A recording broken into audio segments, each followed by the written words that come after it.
Le progressisme de Theodore Roosevelt a été un tournant majeur dans la politique américaine. Ses opinions étaient considérées comme très radicales à son époque et le sont contre aujourd'hui dans une certaine mesure. Il a mis en œuvre de nombreuses politiques de gauche qui ont fonctionné au grand bénéfice des États-Unis, déplaçant les politiques du pays plus à gauche. Ses idéaux socialement et économiquement progressistes ont cimenté les États-Unis en tant que superpuissance mondiale. Sur le plan économique, il a soutenu les syndicats des travailleurs et la protection des consommateurs. Socialement, il a été un fervent partisan des droits civiques. La loi antitrust Sherman était une loi extrêmement importante dans l'histoire des États-Unis. C'était la première fois que le gouvernement prenait une position majeure contre les entreprises et prenait des mesures pour lutter contre la monopolisation. La loi est un exemple majeur d'intervention gouvernementale et la loi antitrust Sherman a démantelé plusieurs grandes sociétés dont Standard Oil et l'American Tobacco Company. Les années folles ont été une période économique et sociale importante dans l'histoire des États-Unis. Il a défini par une forte croissance économique, ce qui a entraîné un déplacement plus à droite de la politique du pays. L'industrialisation des années folles a intégré les voitures dans la société et a transformé les États-Unis en une société centrée sur la voiture. La première peur rouge était une période de peur et de suspicion aux États-Unis au début du XXe siècle, alimentée par la conviction que des éléments communistes et anarchistes euh, complotaient pour renverser le gouvernement. Cela a conduit à une répression des libertés civiles et de la dissidence politique, et a contribué à la montée de la politique de droite aux États-Unis. Un exemple de son impact a été le cas de Sacco et Vanzetti, deux immigrés italiens qui ont été reconnus coupables et condamnés à mort en grande partie à cause de leurs convictions anarchistes. Le conservatisme politique est une idéologie politique qui met l'accent sur la préservation des valeurs et des institutions traditionnelles. Une intervention gouvernementale limitée dans l'économie et une défense nationale forte. Les présidents Warren G. Harding et Calvin Coolidge, tous deux républicains, étaient partisans du conservatisme pendant leur mandat dans les années 1920. Ils ont poursuivi une politique économique de laisser-faire, réduisant les réglementations et les taxes sur les entreprises. L'une de leurs réalisations les plus notables a été la signature de la loi sur le revenu de 1926, qui a réduit le taux d'imposition marginal le plus élevé de 58% à 25%, entraînant une période de croissance économique connue sous le nom de Roaring Twenties. Cependant, leurs politiques conservatrices ont également contribué à l'élargissement de l'écart de riches et à un manque de réglementation dans le secteur financier, ce qui conduira plus tard à la Grande Dépression. La Grande Dépression a été un grave ralentissement économique qui a commencé en 1929 et a duré plus d'une décennie. Il a été déclenché par un crash boursier le 29 octobre 1929, connu sous le nom de Mardi Noir, qui a entraîné une perte de confiance généralisée dans l'économie. La dépression a été caractérisée par un chômage élevé, une pauvreté généralisée et une contraction générale de l'activité économique. Le président Franklin D. Roosevelt a mis en œuvre une série de programmes du nouveau New Deal pour lutter contre la dépression, y compris des projets de travaux publics et des programmes de protection sociale. Mais l'économie ne s'est complètement rétablie qu'au début de la Seconde Guerre mondiale. Un exemple de l'impact de la dépression a été la fermeture généralisée des banques, qui a conduit de nombreuses personnes à perdre leur économie et a contribué à une perte générale de confiance dans le système financier. Le crash de 1929, également connu sous le nom de Mardi Noir, était un crash boursier catastrophique qui s'est produit le 29 octobre 1929 Il a marqué le début de la Grande Dépression, caractérisée par un chômage généralisé, la pauvreté et une contraction économique. Le crash a été causé par une combinaison de facteurs, notamment la spéculation, la surproduction et une manque général de réglementation dans le secteur financier. Les investisseurs qui avaient beaucoup d'empruntés pour acheter des actions se sont retrouvés incapables de payer leurs dettes alors que le cours des actions chute. Un exemple de l'impact du crash a été la perte de confiance généralisée dans l'économie, qui a entraîné une forte baisse des dépenses de consommation et des investissements, aggravant le ralentissement économique. Le New Deal était une série de programmes économiques et sociaux mis en œuvre par le président Franklin D. Roosevelt en réponse à la Grande Dépression. Le New Deal visait à stimuler la croissance économique, à soulager les chômeurs et les personnes dans le besoin et à réformer le système financier pour éviter une nouvelle dépression. Les programmes du New Deal comprenaient le Civilian Conservation Corps, qui employait des millions de jeunes hommes dans des travaux de conservation, la loi sur la sécurité sociale qui offrait une filet de sécurité aux personnes âgées et handicapées, et la Works Progress Administration, qui finançait des projets de travaux publics et créait des emplois. Un exemple de l'impact du New Deal était le Tennessee Valley Authority, qui a fourni l'électricité et le développement économique à une région rurale et appauvrie, sortant des milliers de personnes de la pauvreté et améliorant les conditions de vie. Le New Deal a contribué à stabiliser l'économie et a fourni un soutien essentiel à millions d'Américains pendant la Grande Dépression. La réponse canadienne à la Grande Dépression a été caractérisée par une combinaison d'interventions gouvernementales et de mesures d'austérité. Le gouvernement a d'abord adopté une politique d'équilibre budgétaire et d'intervention limitée, mais a ensuite mis en place une série de programmes d'aide dont la création de la Commission canadienne du blé, qui a contribué à stabiliser les prix du blé, et l'adoption de la loi nationale sur l'habitation, qui accordait des prêts à la construction de logements abordables. Le gouvernement a également mis en œuvre des projets de travaux publics et a créé la Commission canadienne de la radiodiffusion pour créer des emplois et offrir des divertissements aux Canadiens pendant la dépression. Un exemple de l'impact de la réponse canadienne est la création de la Banque du Canada en 1935, qui a contribué à stabiliser le système financier et à assurer la stabilité monétaire.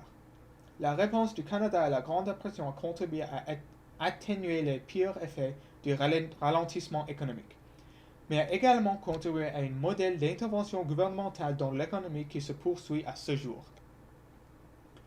L'économie canadienne après la Première Guerre mondiale a connu une période de croissance et d'expansion importante, alimentée en partie par les exigences de l'effort de guerre et le développement de nouvelles industries. La période de 1919 à 1929 est appelée les années folles du Canada, caractérisée par une poussée de dépenses de consommation, de l'urbanisation et de l'innovation technologique. Un exemple de cette croissance est l'expansion de l'industrie automobile avec la création d'entreprises telles que General Motors du Canada et Ford du Canada, qui ont fourni des emplois et contribué à moderniser l'infrastructure du transport du pays. Cependant, la croissance de l'économie a également été inégale. De nombreuses zones rurales et industries ayant du mal à suivre le rythme du changement. L'économie canadienne de l'après-guerre a préparé le terrain pour les changements économiques et sociaux des années 1920 et 1930 et a jeté les bases de l'émergence du Canada en tant que nation industrielle moderne. La crise économique de 1970 au Canada a été caractérisée par une forte inflation, une hausse de chômage et une baisse de la croissance économique. La crise a été provoquée par une combinaison de facteurs, notamment la hausse des prix de pétrole, une baisse de la productivité et un ralentissement économique mondial général. La crise a conduit à une période de restriction économique alors que des industries telles que la fabrication et l'agriculture ont eu du mal à s'adapter aux conditions économiques changeantes. Un exemple de l'impact de la crise a été la fermeture de la Dominion Bridge Company en 1970, qui a entraîné la perte de plus de 1000 emplois et signalé le déclin de l'industrie sidérurgique au Canada. La crise économique de 1970 a marqué un tournant dans l'histoire économique du Canada, entraînant une période d'intervention gouvernementale accrue et l'émergence d'une nouvelle industrie, telle que la technologie et les services, qui allait dominer l'économie canadienne dans les décennies à venir. Milton Friedman et Friedrich Hayek étaient deux économistes importants connus pour leur défense du capitalisme de marché libre et leur critique de l'intervention gouvernementale dans l'économie. Friedman était un monétariste qui croyait que le gouvernement devait maintenir une masse monétaire stable pour prévenir l'inflation et promouvoir la croissance économique, tandis que Hayek était une partisane de l'école autrichienne d'économie, qui soulignait l'importance des marchés libres et de la liberté individuelle. Un exemple de leur influence peut être vu dans les politiques économiques des administrations Reagan et Thatcher, qui ont adopté les principes du marché libre et réduit la réglementation et les dépenses gouvernementales. Les idées de Friedman et Hayek continuent d'influencer les débats économiques d'aujourd'hui. Les partisans du capitalisme de marché libre soulignant leur travail comme une preuve des avantages d'une intervention gouvernementale limitée dans l'économie. John Maynard Keynes était un économiste influent qui a développé la théorie de l'économie keynésienne, qui soulignait l'importance de l'intervention gouvernementale dans l'économie en période de ralentissement économique. Keynes pensait que les dépenses publiques pouvaient aider à stimuler la croissance économique et à réduire le chômage, et que la politique monétaire à elle seule était insuffisante pour stabiliser l'économie. Un exemple de l'influence de Keynes peut être vu dans les programmes de New Deal de l'administration Roosevelt, qui ont fourni un financement gouvernemental pour les projets et des travaux publics, des allocations de chômage et des programmes de protection sociale. Les idées de Keynes ont également joué un rôle important dans les politiques de l'après-Seconde Guerre mondiale. De nombreux pays adoptant des politiques keynésiennes sous la forme d'une augmentation des dépenses publiques et de la réglementation économique. Malgré les critiques de certains milieux, les théories de Keynes continuent de façonner la politique économique et les débats d'aujourd'hui. Ronald Reagan était le quatrième président des États-Unis, servant de 1981 à 1989.